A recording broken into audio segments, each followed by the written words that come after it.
২৪ মে ২০২৬ ভারতের মিজোরামে বিএসএফ এবং এসএবি সিআইডির যৌথ অভিযানে বিপুল পরিমাণ অস্ত্রসহ ইউপিডিএফ এর ৩ সশস্ত্র সন্ত্রাসী আটক হওয়ার ঘটনাটি কোনো বিচ্ছিন্ন বিষয় নয়, বরং এটি পার্বত্য অঞ্চলের এক গভীর আন্তর্জাতিক ষড়যন্ত্রের অংশ।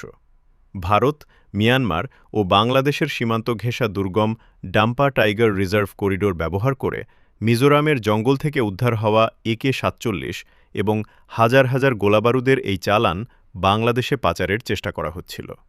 আটককৃতদের স্বীকারোক্তি অনুযায়ী আইজোল ভিত্তিক ডাক্তার প্রীতি চাকমার মতো মাস্টারমাইন্ডরা দেশের বাইরে বসে এই আন্তর্জাতিক অস্ত্র চোরাচালান রুট নিয়ন্ত্রণ করছে।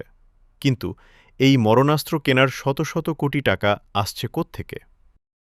উত্তর হল পার্বত্য চট্টগ্রামের সাধারণ জুম চাষি, ব্যবসায়ী ও সরকারি উন্নয়ন প্রকল্প থেকে জোরপূর্বক আদায় করা বিশাল চাঁদাবাজির সিন্ডিকেট থেকে। সাধারণ মানুষের পকেট কাটার এই অর্থই হুন্ডির মাধ্যমে রূপান্তরিত হচ্ছে AK-47 কিংবা M-16 মতো মরণাস্ত্রে। তাই দেশের সার্বভৌমত্ব ও জাতীয় নিরাপত্তার স্বার্থে এই আন্তর্জাতিক অস্ত্র চোরাচালান রুট এবং চাঁদাবাজির নেটওয়ার্ক এখনই কঠোর হস্তে গুঁড়িয়ে দেওয়া প্রয়োজন।